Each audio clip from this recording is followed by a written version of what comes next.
Olá, alunos! Aqui é o professor Gustavo da Canal, da FZE USP, e na aula de hoje da disciplina de Operações Unitárias 1, nós iremos abordar alguns conceitos sobre o cálculo da perda de carga em uma tubulação comercial. Na parte 1 desta aula, nós iremos apresentar como é feito o dimensionamento de tubulações comerciais e também apresentar alguns conceitos sobre o diâmetro econômico. Muito bem, para a escolha de um diâmetro, uma tubulação comercial, uma tubulação que será instalada em uma linha industrial, é desejável conhecer a relação entre o diâmetro do tubo e o custo de operação. Então, normalmente, na escolha do diâmetro da tubulação, deve-se conhecer primeiramente qual é a vazão desejável. A vazão, a gente calcula a velocidade de escoamento e também avalia qual o Reynolds ou regime de turbulência. Nós devemos observar quais são os parâmetros econômicos, uma vez que a escolha do material, por exemplo, tubulação de aço inox ou de ferro fundido, ela vai representar um custo, na instalação, na confecção da linha industrial. Outro item importante é lembrar que os diâmetros comerciais eles seguem uma norma, que tem um determinado diâmetro externo, espessura da parede, que nós iremos abordar adiante. Por meio então desses três itens, nós podemos criar um método chamado método da velocidade econômica, ou seja, qual que é a velocidade que nós temos um mínimo de custo operacional em relação ao diâmetro da tubulação e também a perda de carga ou a energia que é gasta durante o bombeamento, que é dispensada durante o bombeamento. Então nós temos aqui o custo total da fábrica, em reais por ano aqui, por exemplo, um gráfico ilustrativo. E no eixo X nós temos o diâmetro da tubulação, dado normalmente em polegadas, tá certo? Então analisando aqui as figuras desse diagrama, nós temos aqui a linha vermelha, seria o custo de energia, normalmente o custo de energia é energia elétrica, tá certo? E nós verificamos que para tubulações com pequeno diâmetro, esse custo de energia ele é muito alto. Essa relação ocorre principalmente pelo motivo de que em pequenos diâmetros, há uma elevada vazão, normalmente a vazão industrial ela é alta, então quando eu utilizo pequenos diâmetros eu tenho uma alta velocidade, então essa aqui seria uma região de alta velocidade de escoamento, então o fluido ele vai escoar nessa tubulação em uma elevada velocidade. Por consequência, o regime ele passa a ser turbulento, existe uma elevada perda de carga no escoamento, ou seja, o custo de bombeamento ele é muito elevado nessa situação. Por outro lado, quando aumenta o diâmetro da tubulação, o que acontece com a velocidade? A velocidade passa a ser menor, então ele vai escoar num regime próximo ao laminar e nessa faixa eu tenho um menor custo de energia, menor custo de bombeamento. A bomba a ser aplicada nessa instalação, ela requer menor potência, ok? Então, meu custo de energia ele vai ser menor. Então, é indicado sempre na tubulação o maior diâmetro possível para minimizar o custo de energia. Reforçando, então, que este custo de energia está relacionado à potência de bombeamento, ok? Então, também significa menor potência de bombeamento. Por outro lado, veja o gráfico aqui em azul, que se relaciona ao custo da tubulação ou custo do material que está aplicado a essa linha. Então, tubulações com pequenos diâmetros, eles são mais baratos, têm menor custo para ser comprado e montar uma fábrica.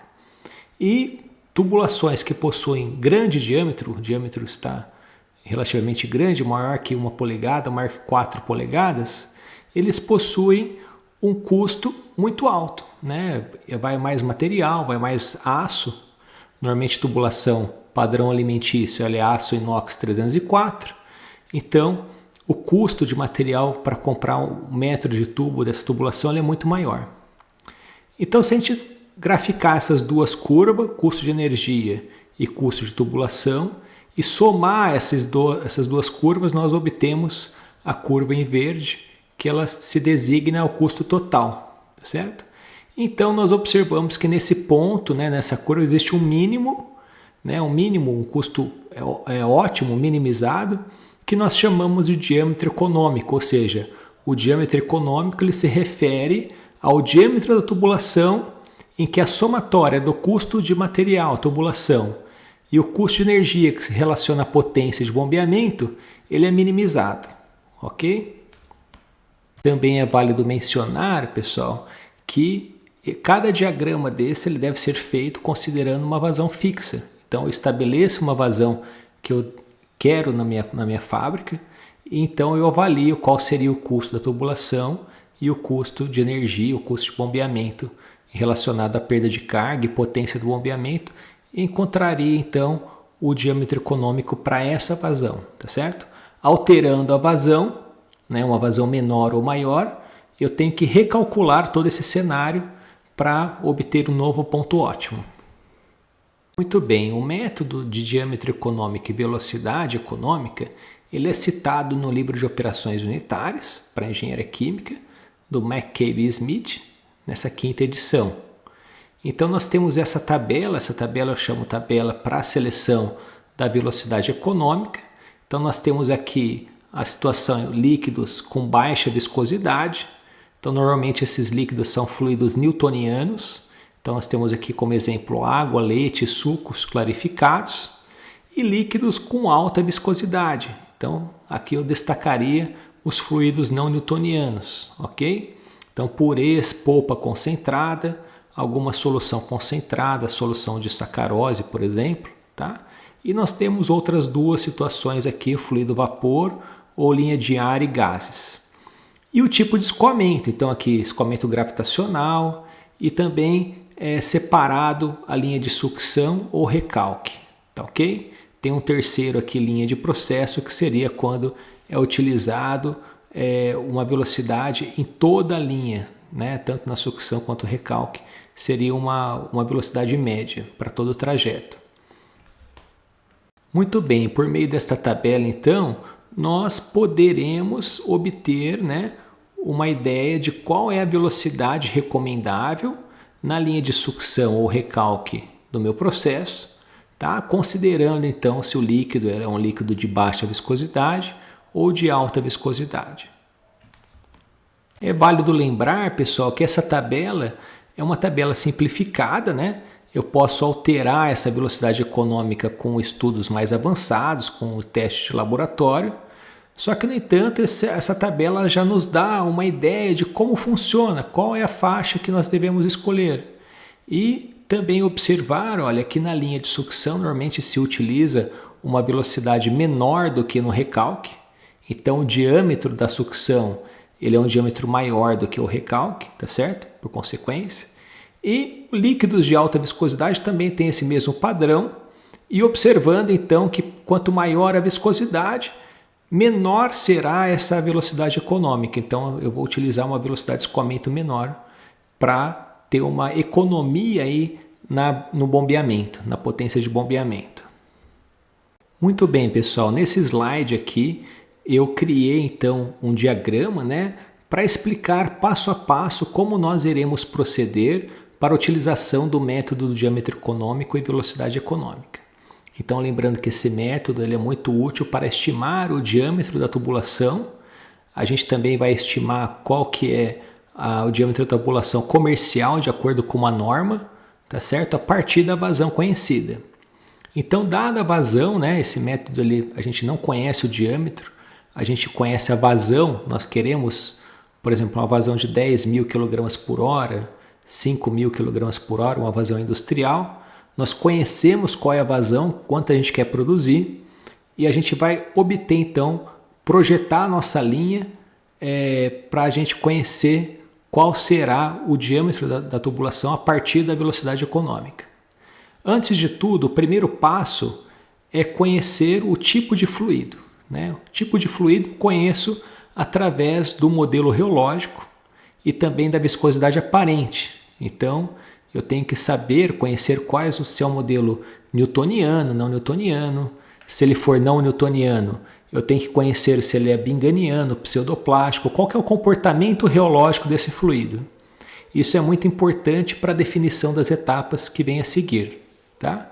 E também eu preciso de testes, né, de reometria para conhecer qual é a viscosidade aparente que em meu fluido vai escoar. Então, eu tenho que saber o modelo reológico, qual é o tipo de fluido e aproximadamente qual é a velocidade de trabalho ou a velocidade de agitação desse fluido, para eu ter uma ideia de qual é a viscosidade aparente desse meu fluido alimentício. O passo 2 é conhecer a vazão do meu processo. Então, a vazão industrial ela é definida pela produção também, né? Então, desde a coleta de matéria-prima até a fabricação do produto final, eu devo saber quanto eu desejo produzir, né, de alimento por dia, né, e também num determinado período de tempo. Então, eu quero processar 10 mil litros, mas eu quero processar 10 mil litros, pode ser em um dia, em 8 horas, ou em 1 hora, 30 minutos. Então, isso vai me dar a vazão desejável em litros por hora, ok? Então, deve-se avaliar a produção e também prever se existirá alguma possibilidade de expansão. Normalmente eu já antecipo, né, a minha linha, a compra da linha primeira, quando está iniciando, criando uma indústria, né, um novo projeto, eu tenho que avaliar se existirá a possibilidade de expansão. E quando eu tenho então essa possibilidade de expansão, então é necessário já considerar essa margem de segurança, ok? A gente pode já prever qual que seria o aumento da vazão, né? E realizar os cálculos nessa condição. Muito bem, o passo 3 desse método é obter a velocidade econômica. Então eu devo consultar a tabela de velocidade econômica, a tabela anterior, e eu vou saber, né, qual é a velocidade econômica conhecendo o tipo de fluido, se ele é um fluido newtoniano ou não newtoniano, qual é a viscosidade aparente desse fluido, né, sabendo o diagrama ou diagrama de reometria, eu consigo ter uma pré-avaliação experimental. O quarto passo é obter o diâmetro econômico. Esse diâmetro então é calculado a partir da vazão, no item 2, no passo 2, a vazão que é desejável, e a velocidade econômica. Então, pela equação da vazão mássica, esse M é a vazão mássica igual a ρVA, né? O ρ é a densidade do fluido, o V é a velocidade econômica da tabela, o A é a área de seção transversal, a área do escoamento. Então, quando eu expando essa área, é πd ao quadrado sobre 4, esse d é o diâmetro econômico. Então, o diâmetro econômico é o diâmetro que estará escoando o fluido, o diâmetro interno em que estará escoando o fluido, a velocidade econômica obtida pela vazão mássica desejável. Então, nesta equação, eu tenho a vazão, é conhecida a vazão, é conhecida a densidade, a velocidade econômica é obtida a partir da tabela e a única incógnita do problema é o diâmetro. Então, eu consigo estimar, através dessa simples equação, qual é o diâmetro da tubulação. No entanto, esse diâmetro econômico ele não é o mesmo diâmetro comercial, ok? Pode ser um diâmetro fracionário. Então, a partir desse diâmetro econômico, desse diâmetro calculado, eu vou então para o passo 5, que é a obtenção ou a seleção do diâmetro comercial apropriado. Então, o diâmetro comercial ele é obtido através de uma tabela do fabricante. Normalmente essa tabela ela segue uma norma brasileira, uma norma internacional, em que eu tenho o diâmetro da tubulação, o diâmetro nominal e o diâmetro interno. Então eu devo selecionar o diâmetro comercial, o diâmetro interno da tubulação, que mais se aproxima ao diâmetro econômico que foi calculado anteriormente. Uma vez que nós temos aqui o diâmetro comercial, né, a gente corrigiu o diâmetro da tubulação, que efetivamente irá escoar o fluido, né, irá ser bombeado o fluido, nós devemos então recalcular a velocidade de operação. Essa velocidade será a velocidade do projeto. Então a velocidade econômica ela é apenas uma ideia preliminar de qual é a velocidade de escoamento. Na seleção do diâmetro comercial, nós iremos recalcular essa velocidade no passo 6 e essa daqui será a velocidade que é utilizada então para o cálculo da perda de carga, o número de Reynolds e a avaliação de todo o projeto, o dimensionamento da tubulação.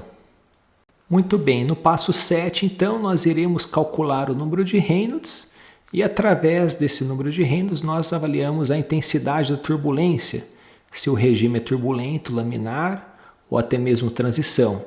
Através desse índice, desse número, nós podemos então avaliar se a nossa escolha da velocidade econômica e diâmetro econômico está adequada, e também através do número de Reynolds nós iremos então estimar nos passos seguintes qual será o fator de atrito, a perda de carga na tubulação, e fazer então o cálculo da potência de bombeamento através do trabalho de eixo da bomba. Na parte 2 desta aula, nós iremos então abordar alguns conceitos sobre a seleção de tubulações comerciais e escolha desse diâmetro comercial a partir do diâmetro econômico. Muito bem, pessoal, essa nomenclatura de diâmetro comercial está relacionada às tabelas que são fornecidas pelo fabricante.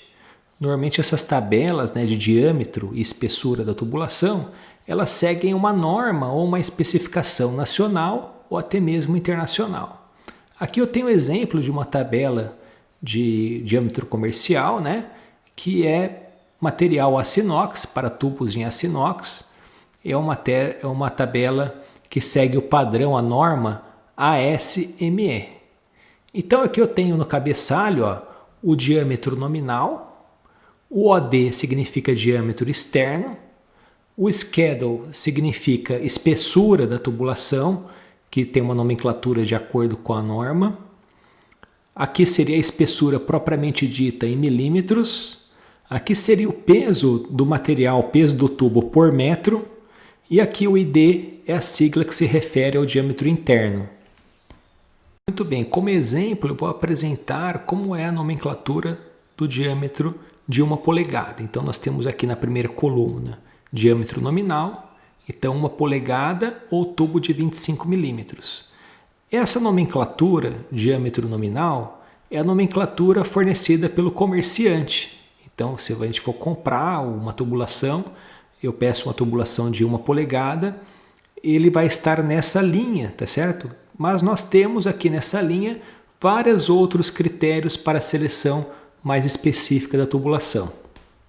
Por exemplo, esse diâmetro de 1 polegada, ele tem, conhecido aqui, um diâmetro de 25 milímetros, mas o diâmetro externo dessa tubulação, ela é maior que 1 polegada, é 33,4, tá? Ou 1,3 polegadas. Isso porque o tubo ele sempre tem um diâmetro externo, que considera a espessura, e nessa espessura eu posso criar roscas para realizar adaptações rosqueáveis, por exemplo, seria uma luva, ou uma união rosqueável que vai unir duas partes da tubulação, unir as linhas. Por isso nós temos aqui o diâmetro externo. No entanto, o diâmetro externo ele é sempre fixo, tá certo? Para utilização desses acessórios, uniões, flanges, luvas, esse diâmetro externo ele é sempre fixo, ele tem um valor fixo.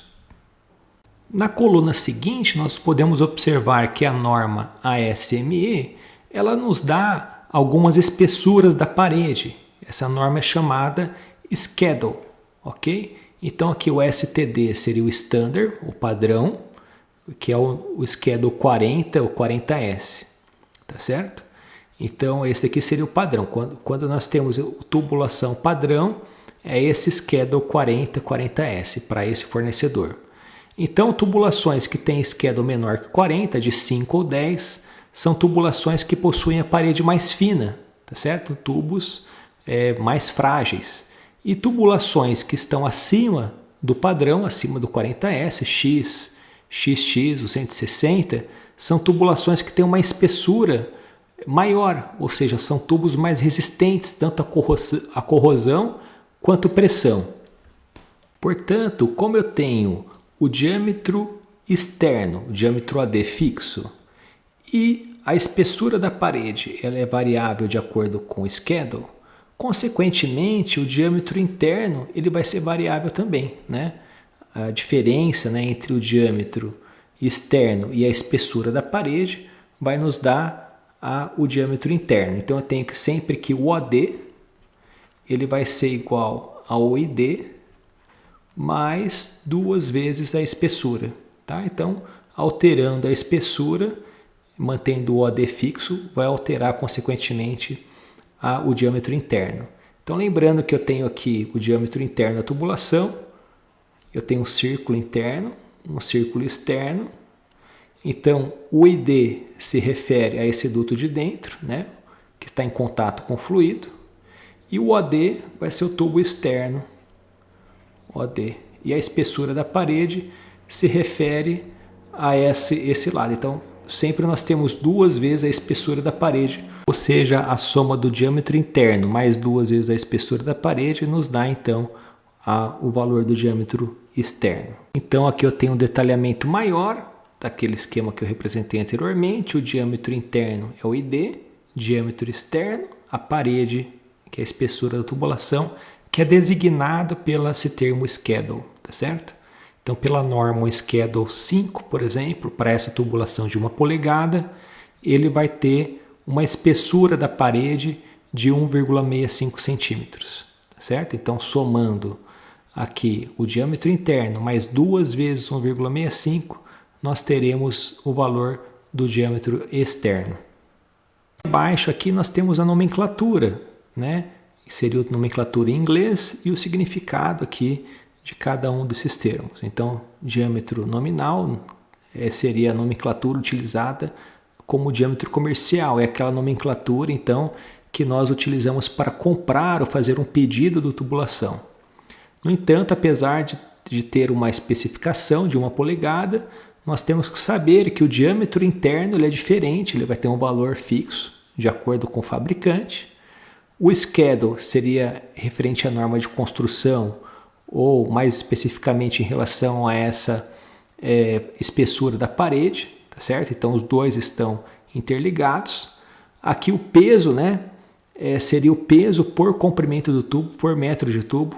Então isso é muito importante no projeto, porque nós também temos que fixar essa tubulação numa parede ou em algum suporte, e nós devemos também aplicar os conhecimentos de resistências dos materiais para então manter essa tubulação estável, né, sem rompimento da tubulação por conta do peso.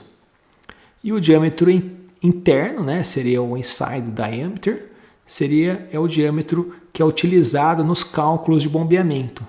Então, é esse item aqui, esse item ID, que nós iremos utilizar para o projeto da bomba, que nos cálculos de Reynolds, por exemplo, fator de atrito, entre outros, tá certo? É sempre essa coluna que nós devemos considerar em operações unitárias 1.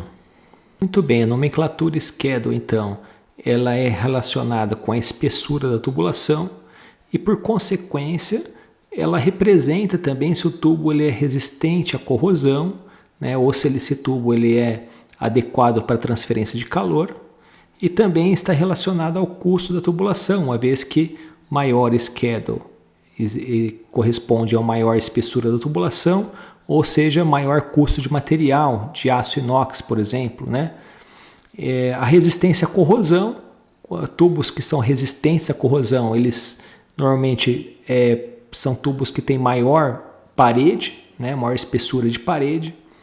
Tubos que são indicados para transferência de calor são tubos mais finos, né? Em que a resistência aqui pela condução ela é menor. Então, tubulações que têm a parede mais fina, né, a espessura da parede é menor, são mais indicados para transferência de calor. Então, aqui ao lado eu tenho essa imagem ilustrativa, uma imagem muito bonita, em que eu tenho várias tubulações. O diâmetro externo ele pode ser igual em várias ocasiões, só que o diâmetro interno ele é variável, ou seja, o schedule é variável dessas tubulações, tá certo?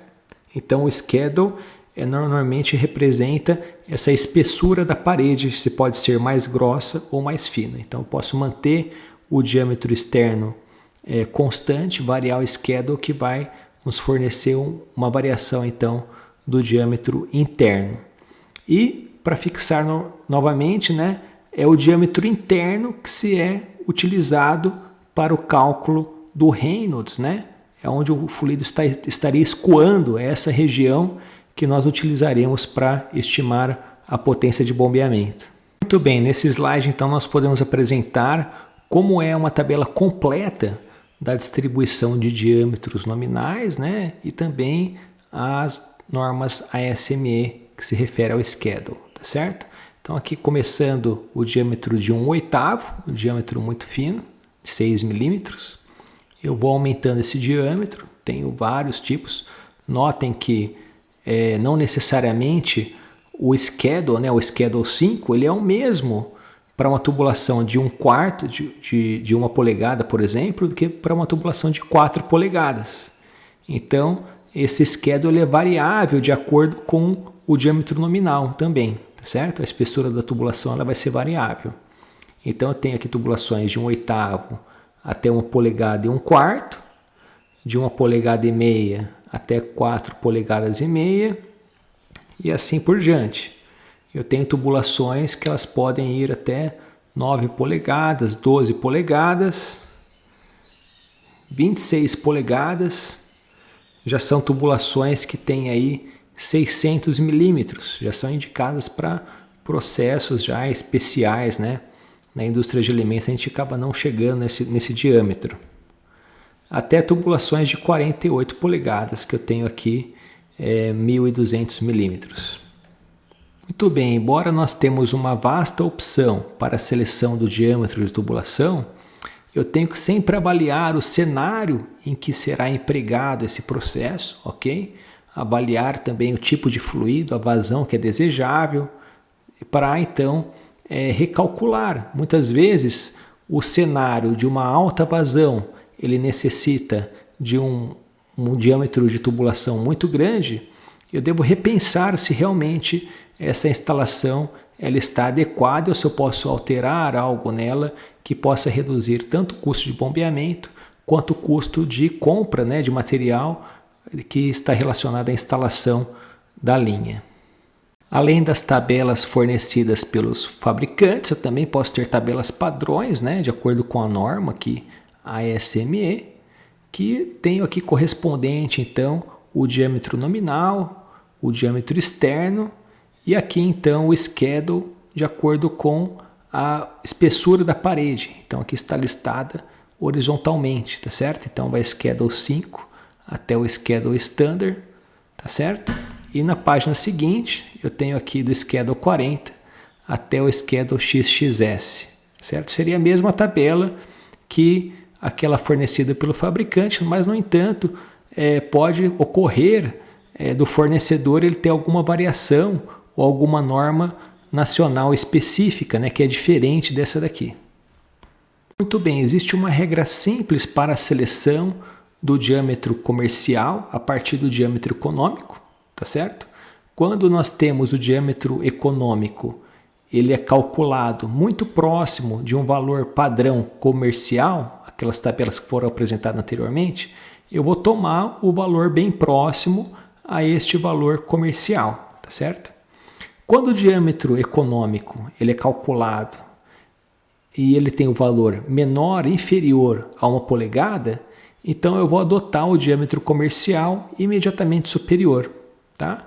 E quando o diâmetro econômico calculado ele é maior que 1 polegada, então nós utilizaremos o valor do diâmetro comercial imediatamente inferior.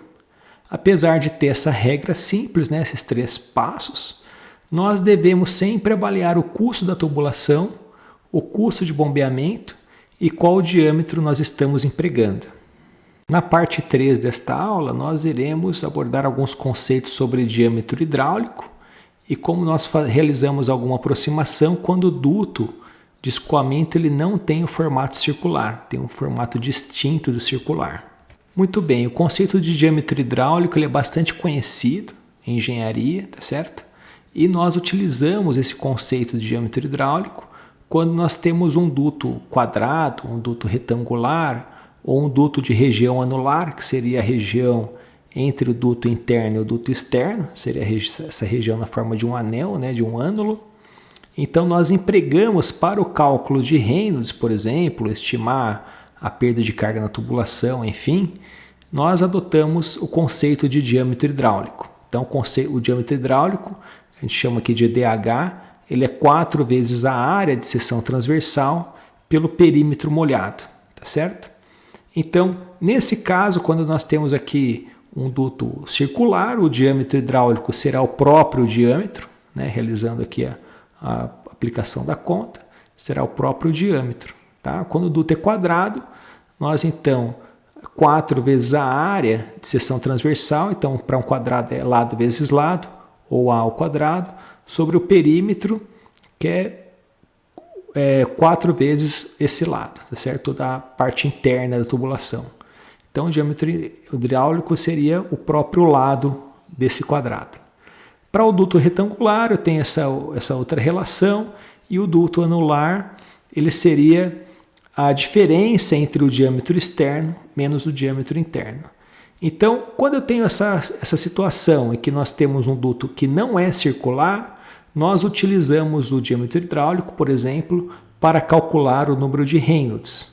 E seguimos as equações, né, o projeto da linha, utilizando sempre o diâmetro hidráulico em substituição ao diâmetro de um duto circular. Essa definição também é utilizada para canais abertos, canaletas, que são utilizadas em tratamento de efluentes, sedimentação, outros processos, né, que necessitam escoamento gravitacional, por exemplo.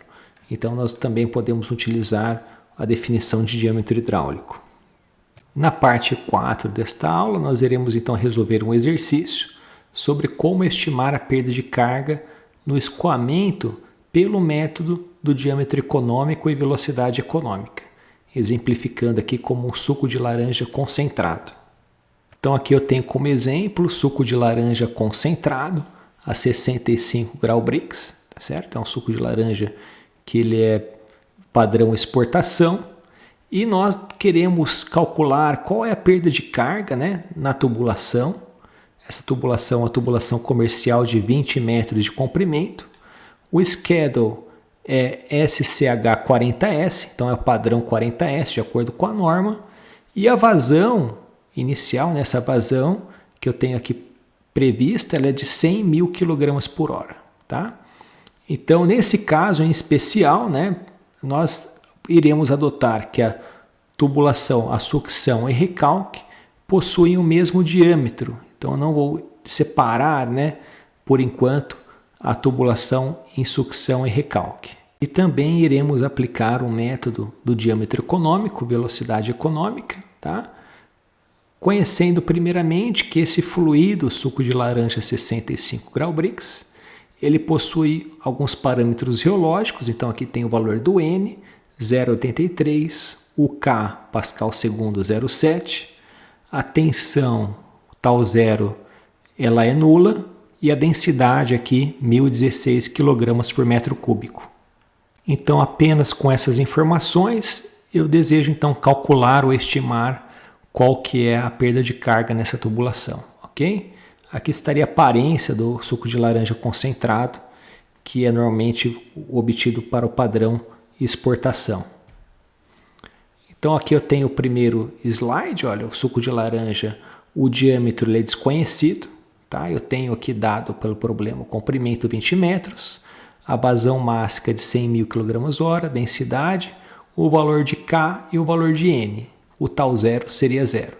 Então, através desses dois parâmetros geológicos, o K e o N, eu posso deduzir que o modelo geológico que descreve adequadamente é o modelo lei da potência, em que o tal é igual a K, taxa de deformação elevado a N.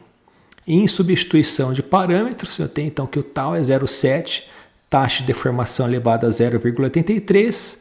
Como N é menor do que 1, eu sei então que esse fluido é um fluido pseudoplástico. Se ele é um fluido pseudoplástico, eu posso assumir, né, que esse fluido é um fluido de alta viscosidade. Né? Eu já sei que um suco de laranja concentrado, 65 graus Brix, é um fluido bastante viscoso, né, por ser concentrado, Está descrito aqui na tabela purê, polpa concentrada, soluções concentradas, então eu vou selecionar na tabela de velocidade econômica essa linha aqui, ó, tá? Esta linha de alta viscosidade, eu tenho que a velocidade econômica ela pode variar entre sucção e recalque de 0,06 até 0,6 metros por segundo nessa coluna, tá? Então eu vou adotar aqui nesse caso uma velocidade econômica média, né, para toda a linha de 0,15. Ela vai satisfazer tanto a sucção quanto o recalque, tá? Muitas vezes eu preciso calcular separadamente, que é o mais indicado, né?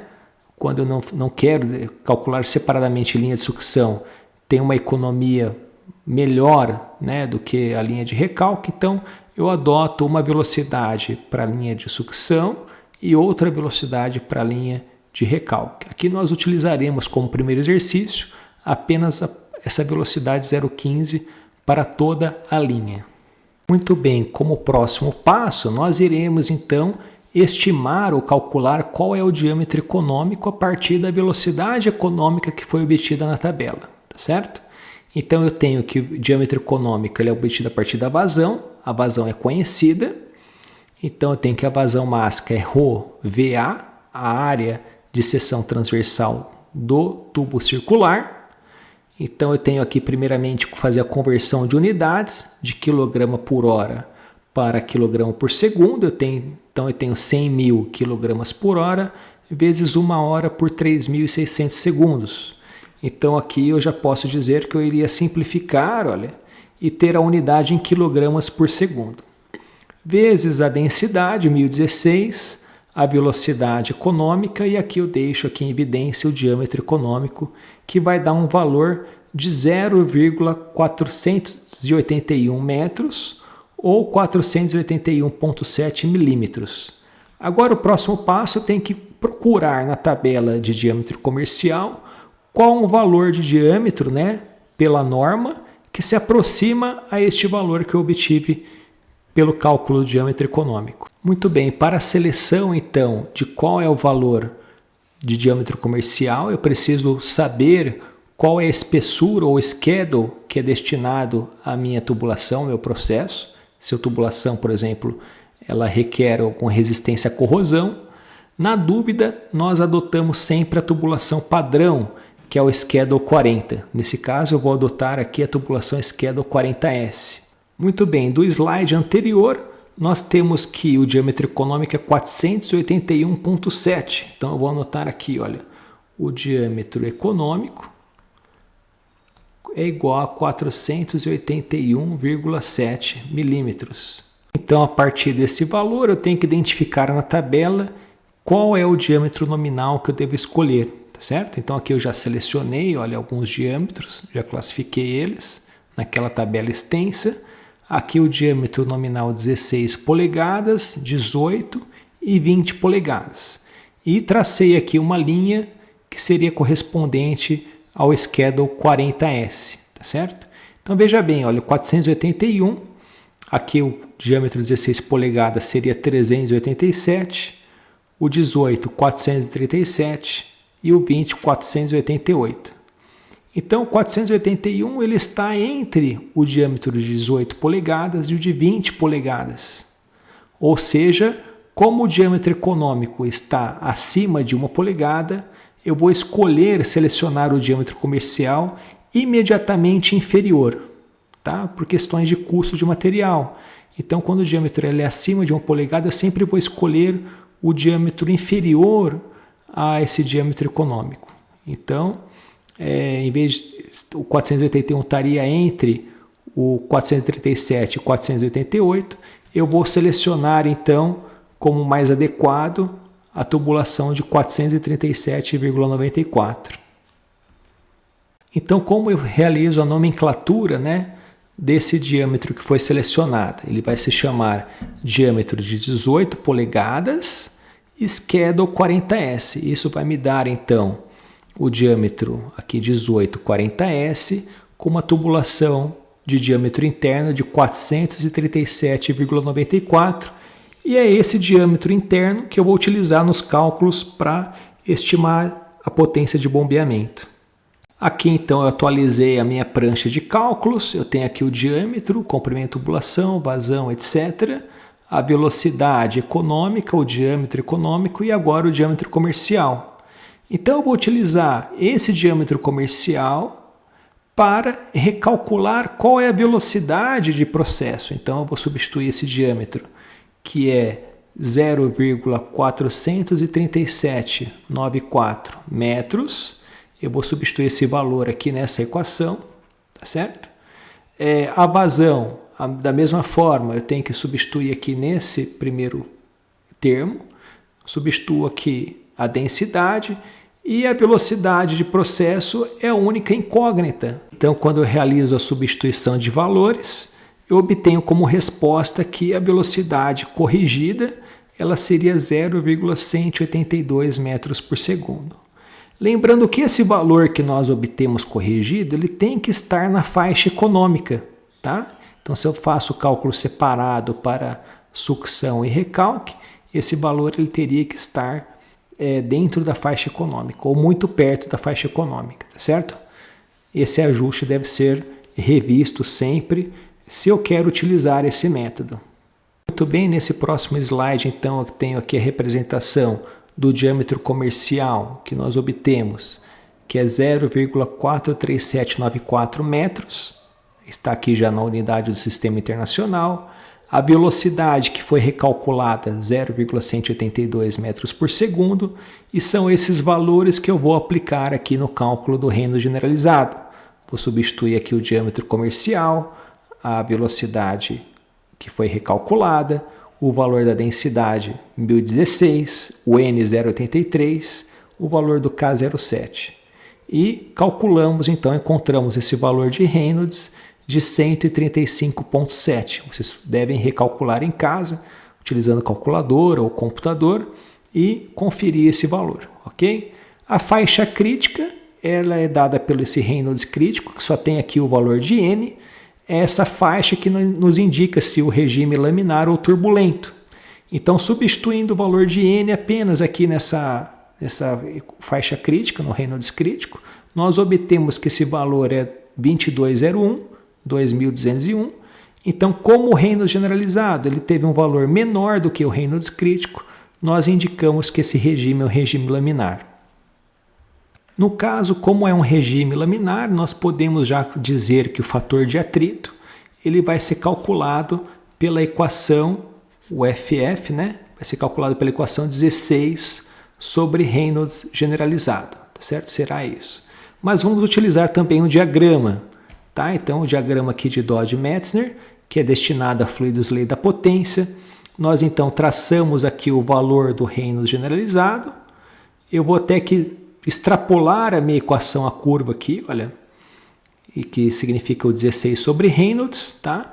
Esse valor ele ficou fora, né, do gráfico do diagrama, tá certo? Mas isso não tem importância, porque o valor aqui que é representado por esse fator de atrito nessa região que nós temos o regime laminar, ele é dado pela inclinação 16 sobre Reynolds. Muito bem, voltando ao cálculo então manuscrito, eu tenho que dado o Reynolds generalizado de 135,7 e sabendo que o meu fator de atrito ele está no regime laminar é 16 sobre Reynolds, eu vou realizar essa conta e obter que esse fator de atrito então de Fanning é 0,1179, tá certo? É esse valor que eu vou aplicar na equação que me dá a perda de carga na tubulação, perda de carga em tubos. Então, no caso do fator de atrito de Fanning, eu tenho que o EF, que é a perda de carga na tubulação, é 4FFL sobre D, V ao quadrado sobre 2. Então, nós substituímos esse valor do FF aqui na equação. O L corresponde ao comprimento de 20 metros.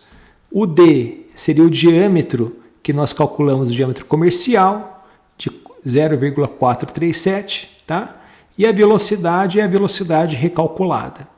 Então, a partir resolvendo essa equação, vocês também podem resolver na calculadora, nós obtemos que a perda de carga na tubulação para esse suco de laranja é 0,355 joule por quilograma. A unidade que nós temos é a unidade de energia, joule por quilograma, ok? Nesta aula, o exercício ele se encerra aqui, pois nós queremos apenas determinar qual é a energia que foi perdida durante o escoamento nesse tubo de 20 metros, tá? Para o cálculo completo do sistema de bombeamento, nós teremos que ter outras informações também e prosseguir com o equacionamento do balanço de energia mecânica. Muito bem, na parte 5 desta aula, nós iremos então resolver o segundo exercício. Para um fluido não newtoniano, polpa de maçã, nós iremos estimar a perda de carga no escoamento desse fluido, mas agora adotando um diâmetro comercial já conhecido. Então, nós não iremos utilizar o método do diâmetro econômico. Então, aqui eu tenho a característica do exercício muito parecida com o exercício 1, o exercício anterior. A tubulação ela tem 20 metros de comprimento, mas agora eu falei que o schedule, né, o diâmetro da tubulação, ele é 1 polegada, schedule 40, ou seja, uma tubulação bem menor do que aquela que nós indicamos anteriormente. A vazão ela manteve 100.000 kg por hora, tá certo? E aqui as características do fluido reológico, ele tem o N igual a 1, tá? O K igual a 9, o τ zero 11,6 e a densidade do fluido mudou um pouco, 1054. A característica da polpa de maçã, ela é bastante viscosa e ela tem aquele comportamento sólido quando em repouso, né? Ela tem característica de se comportar estruturalmente como um sólido quando em repouso, que é dado pela tensão residual inicial, ou seja, esse valor de τ zero. Então aqui na minha prancha de cálculos, eu tenho aqui a listagem de todas as variáveis, aqui o diâmetro 1 polegada, esse diâmetro é conhecido, e eu já vou dizer que esse diâmetro é o diâmetro de 1 polegada, é um diâmetro comercial, tá certo? Eu tenho aqui o comprimento 20, a vazão de 100.000 kg por hora, densidade, o K, que é o índice de consistência, o N, índice de comportamento, e o τ zero 11,6. Então, qual é o modelo reológico que se adequa a esses parâmetros que foi descrito anteriormente? Sabendo que o N é igual a 1, né? Eu teria aqui um modelo HB, só que para o N igual a 1, essa equação ela se reduz ao modelo binganiano. Então, na verdade, apesar de estar descrito o N, eu tenho que avaliar qual é esse valor do N. Então, o N igual a 1, eu tenho aqui, representa como a taxa de deformação elevado a 1, e o K ele é chamado agora do ℏB, que é a viscosidade plástica para o fluido binganiano.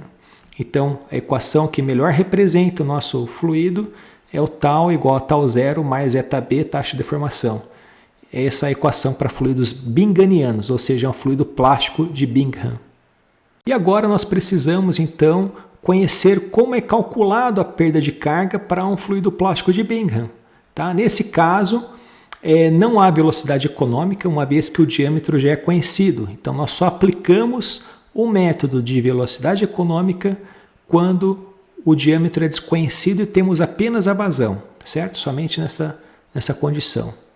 Então, nesse caso aqui, diâmetro de 1 polegada, schedule 40, eu vou substituir os valores aqui, vazão mássica, convertendo para a unidade do SI, a densidade, 1054 kg por metro cúbico, e o diâmetro é o diâmetro que eu vou identificar, né? Então, o diâmetro de 1 polegada, schedule 20, eu vou vir aqui diâmetro nominal, schedule 40S, que é o standard, e o diâmetro que eu vou utilizar vai ser 26,64 milímetros, e é esse diâmetro que eu vou aplicar aqui na equação da vazão e ter como incógnita apenas a velocidade. Então, essa velocidade de processo que eu vou calcular no próximo passo.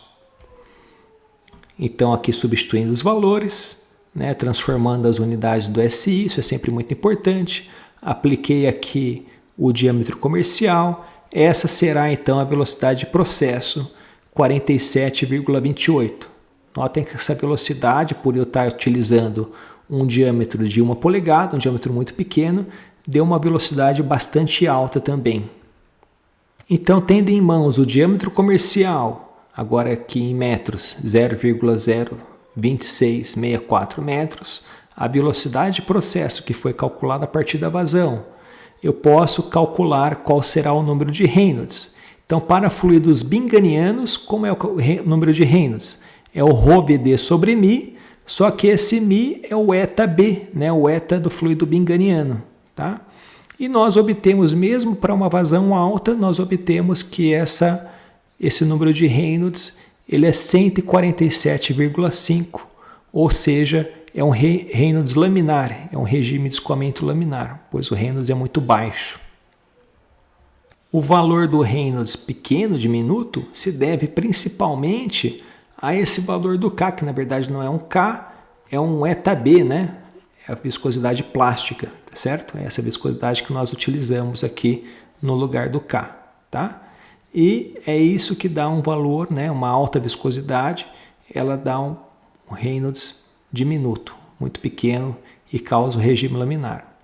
Nós temos agora dois números que nós precisamos calcular para a inserção no diagrama, que seria o diagrama de fator de atrito para fluido binganiano. O primeiro número é o número de Hedstrom, então aqui eu tenho tal zero, a tensão residual inicial que é o 11,6, o diâmetro, que é o diâmetro da tubulação, a densidade que foi dada, e aqui o eta B ao quadrado, que seria a viscosidade plástica, tá certo? Então, eu calculando, substituindo os valores, vou ter um número de Hedstrom de 0,11. E eu vou utilizar tanto o número de Reynolds como o número de Hedstrom para a obtenção do fator de atrito pelo diagrama. Aqui também, além do número de Hedstrom, posso adotar o número plástico, que é esse PI, tá certo? É um pouco diferente, também é um número adimensional. Ele tem aqui o tal zero, que é o 11,6 Pascal, o diâmetro, que é o diâmetro comercial, 0,02664, aqui é a velocidade e aqui a viscosidade plástica, que seria o 9, né, Pascal segundo. Eu calculando esse valor, 0,000726. Veja que esse número plástico ele deu muito próximo de zero e é ele que nós vamos adotar na próxima curva. Tá? Então aqui é o fator de atrito, né? o diagrama fator de atrito pelo número de Reynolds binganiano. Então aqui eu tenho no eixo Y o fator FF. Tá? Então eu vou traçar aqui qual que é o meu número de Reynolds que eu obtive, o Reynolds binganiano, foi o valor que eu achei. Eu vou cruzar com o número plástico, que são essas linhas que estão contínuas, inclinadas, e essa linha ela tem como valor aqui zero, essa primeira traço que está descrito em azul, tá certo?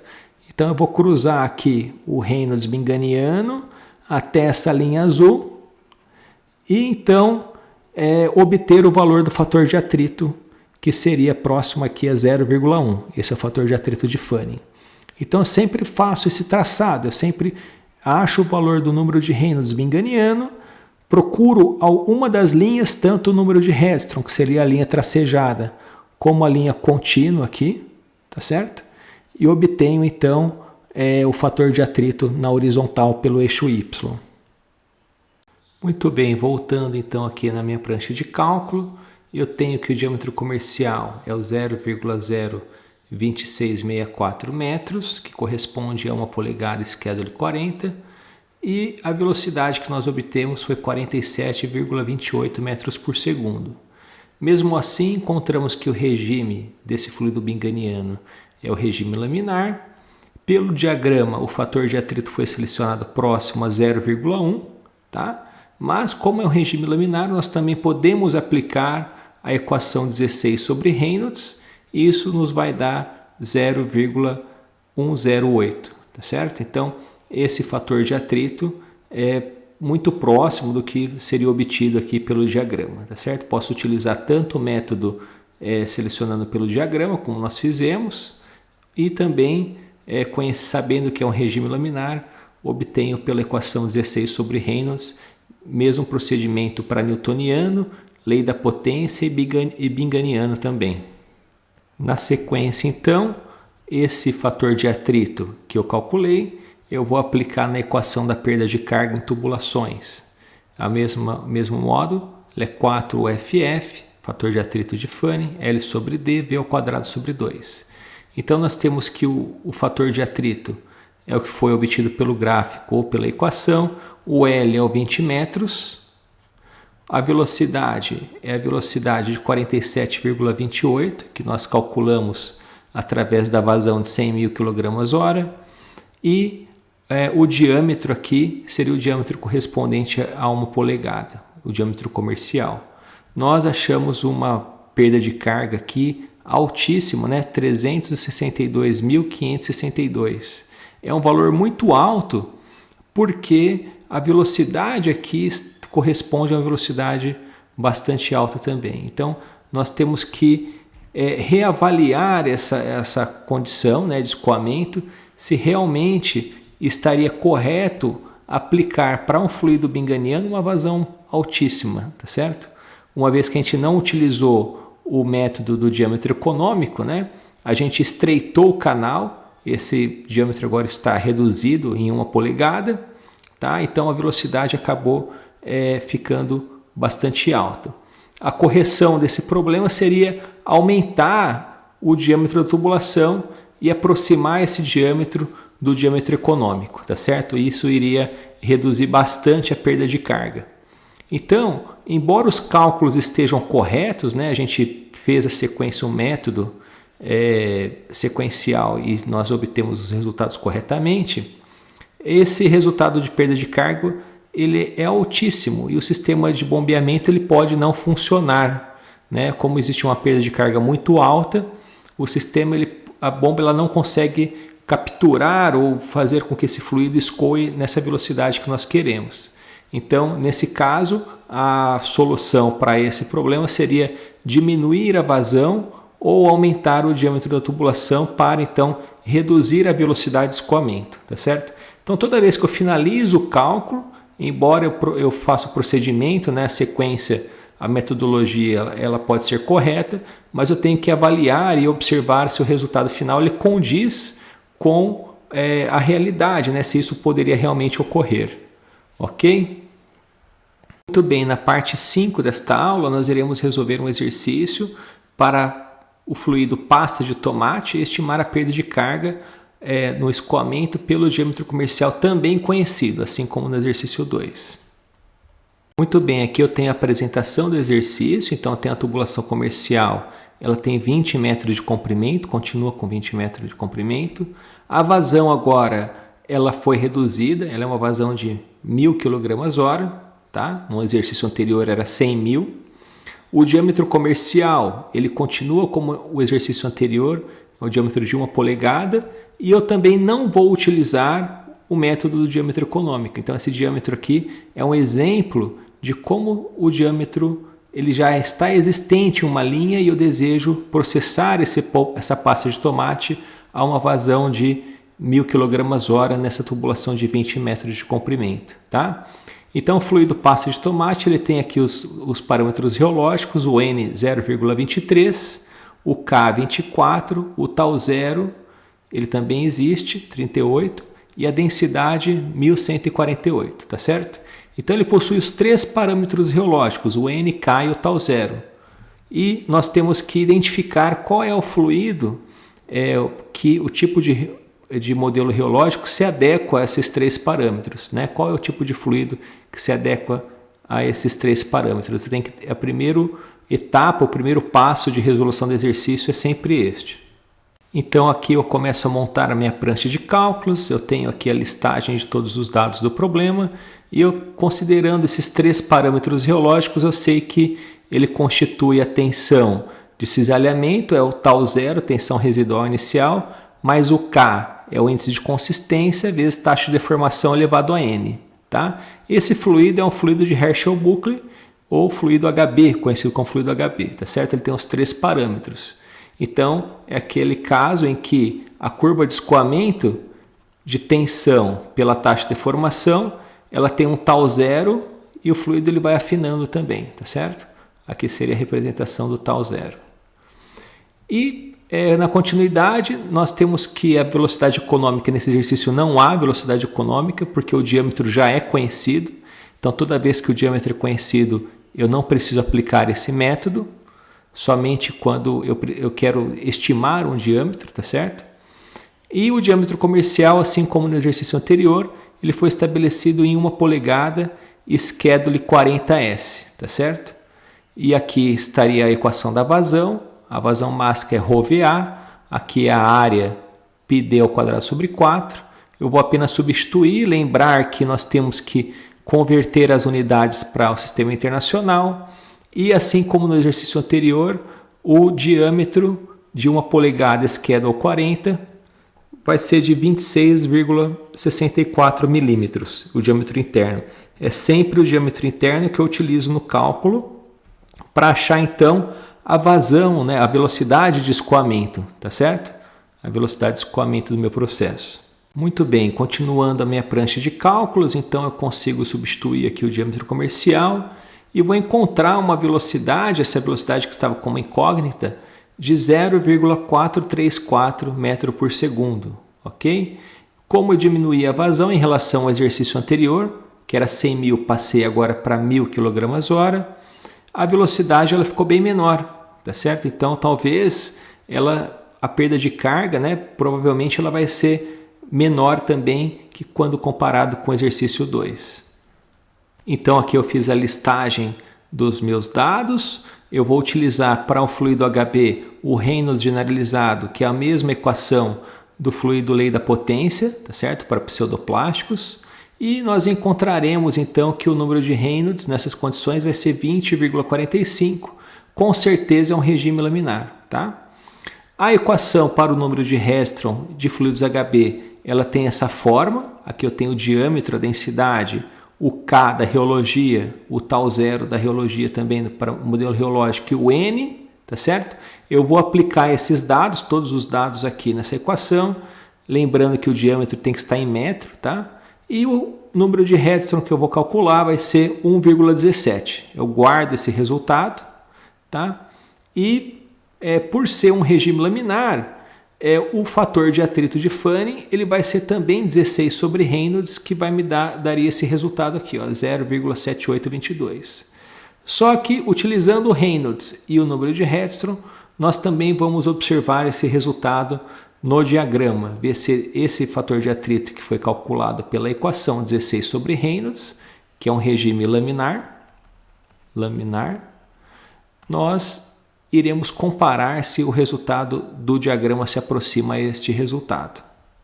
Então, tendo em vista que o valor do N é 0,23, eu vou escolher um diagrama de fluidos HB em que o N é o mais próximo, no caso aqui 0,2, tá certo? Então, eu vou inserir o Reynolds que eu calculei no slide anterior, é o Reynolds de 20,45. Eu vou inserir ele aqui bem no comecinho dessa curva, olha, o número do Reynolds, eu vou tentar achar uma posição que ele se encontra. O número de Hestron é o zero, então é a primeira linha aqui, olha. Então essa linha que está descendo, né? A primeira linha que representa o número de Hestron. Eu vou cruzar então o Reynolds até encontrar essa linha, encontro o ponto e faço a leitura no eixo Y. E o fator de atrito aqui está dando próximo de 0,8 ou 0,78, que é o mesmo resultado, né, muito próximo ao resultado que nós calculamos diretamente pela inclinação 16 sobre Reynolds. Muito bem, na sequência, então, eu vou aplicar aqui o meu fator de atrito na equação da perda de carga em tubulações. A perda de carga friccional é o EF, é 4FF, L sobre D, V ao quadrado sobre 2. Então, eu tenho aqui o fator de atrito, o comprimento da tubulação 20 metros, o diâmetro de 1 polegada, o diâmetro comercial seria o diâmetro interno, tá certo? Aqui a velocidade. E nós obtemos então que essa perda de carga, né, 221,33 joules por quilograma. Então essa perda de carga sim, ela é aceitável e corresponde, né, ao escoamento, né, lento, muito mais lento do que no exercício 2, de 0,4 metros por segundo, em um fluido não newtoniano que apresenta uma tensão residual na pasta de tomate, uma elevada tensão residual. Então a viscosidade aparente desse fluido também provavelmente é bastante alta, tá certo? Então é um fluido HB, tá certo? Aqui o K também é bastante alto. indica uma elevada viscosidade e mesmo assim a perda de carga ela é pequena. Então, nos casos em que nós temos fluidos não newtonianos, normalmente é encontrada uma situação de regime laminar para fluidos de elevada viscosidade aparente. Muito bem, pessoal, esses 3 exercícios se complementam, né, no sentido de demonstrar como é utilizado o método do diâmetro econômico, quando o diâmetro ele é fornecido, tá certo? No início do problema e nós não necessitamos do uso da velocidade econômica, e também como observar após a avaliação, né, do problema, como observar se o resultado que nós obtemos em relação à perda de carga e obtenção da velocidade são condizentes com a realidade. Nos próximos passos, nós iremos abordar esses mesmos conceitos para o projeto de bombas e cálculo da potência de bombeamento. Muito obrigado pela atenção de todos e até a próxima aula.